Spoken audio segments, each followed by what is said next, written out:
It's not a complex thing to do. President Donald Trump on Tuesday restated his push for the United States to take control of the Gaza Strip and resettle its more than 2 million Palestinian residents as he met with Jordan's King Abdullah. He had previously said the U.S. would buy Gaza, but on Tuesday used a less specific word for how the U.S. might acquire the Strip. We're not going to have to buy. We're going to have Gaza. We don't have to buy. There's nothing to buy.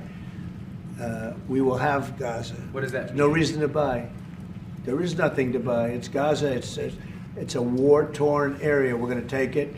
We're going to hold it. We're going to cherish it. And he seemed to dismiss outright the idea that Palestinian residents might resist their own relocation. Some people say this is ethnic cleansing. You won't be able to force them to leave their land. We're moving them to a beautiful location where they have new homes, where they can live safely, where they'll have doctors and medical. Nor was he daunted by the number of people he'd proposed to resettle. That doesn't concern you that moving 2 million people from there? It's a very small number of people relative to other things that have taken place over the decades and centuries. Trump suggested last month that Egypt and Jordan should take in Palestinians from Gaza, a proposal both U.S. allies strongly oppose. King Abdullah has previously said he rejects any moves to annex land and displace Palestinians.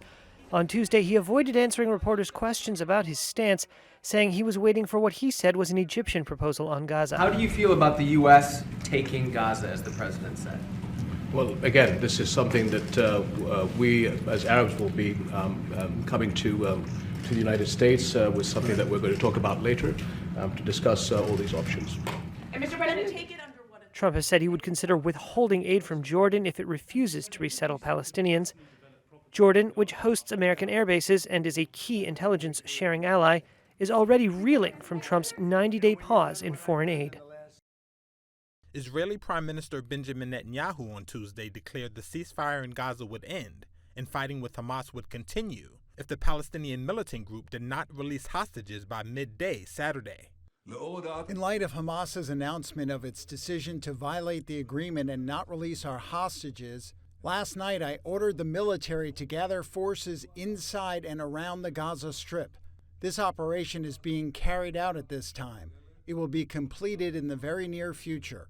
The announcement came after Netanyahu met with several key ministers, who he said gave the ultimatum their full support. It was not immediately clear if Netanyahu meant Hamas should release all hostages held in Gaza, or just the 3 who had been expected to be released on Saturday under the ceasefire. His office did not immediately respond to a Reuters request for comment.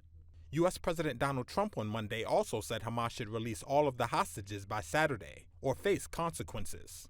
I would say cancel it and all bets are off and let hell break out. After nearly 16 months of war, Hamas has gradually been releasing hostages since the first phase of a ceasefire began on January 19th.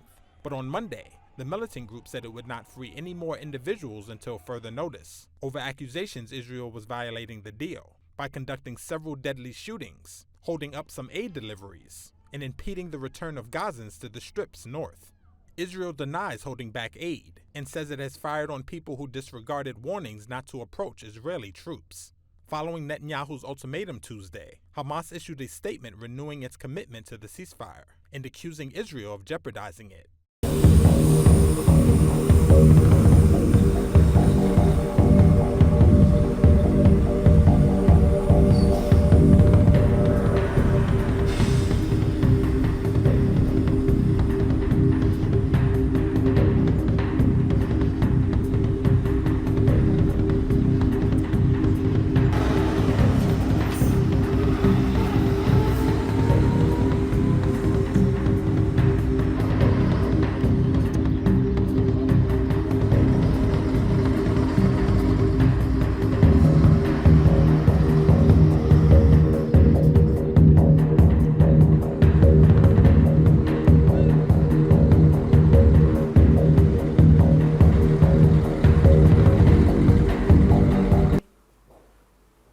Today Alan is 24 years old, and he is still in the tunnels, and he cannot move, and he doesn't have enough to eat.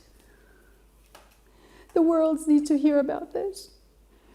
The world needs to change. They have to bring him home. So I'm asking for anyone who is an artist, a songwriter, a musician, anything, just the whole world come and be with us today. Pray for Alon and send him music and songs because, Alon is a pianist and this is his thing, this is his energy. And this will get to him and make him feel strong and be able to survive this.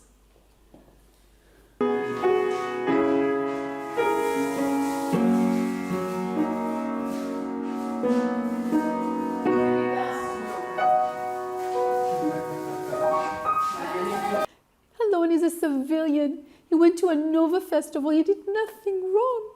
He went to dance and sing and play music. That's what he wanted to do. He did nothing wrong. In 493 days that Alon has been in the tunnels all this time, hasn't seen sunlight, doesn't know the difference between day and night, has gotten little food, about one bread a day, like a small bread like this, once a day. He's got sharp nails in his eye, in his right eye, so he doesn't see, and also in his back and hands. And there's shackles on his legs, so he cannot move for for 493 days.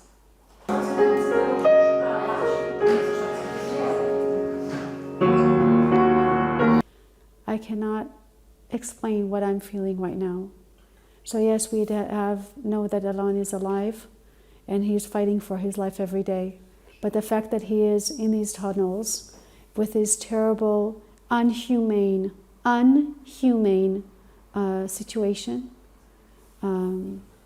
is just terrible. He doesn't have shoes. He sleeps on the ground.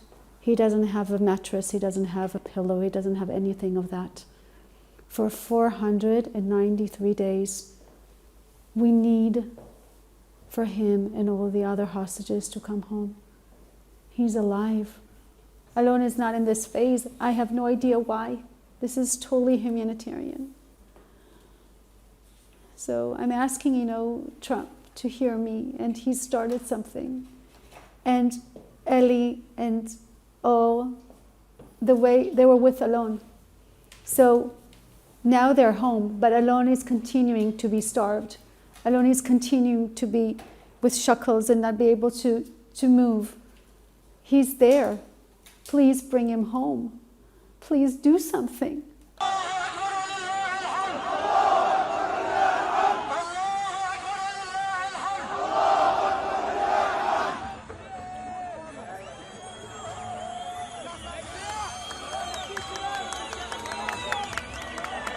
And the fact that he has not gotten any treatment for his eye, he cannot see in his right eye because of the sharp nail.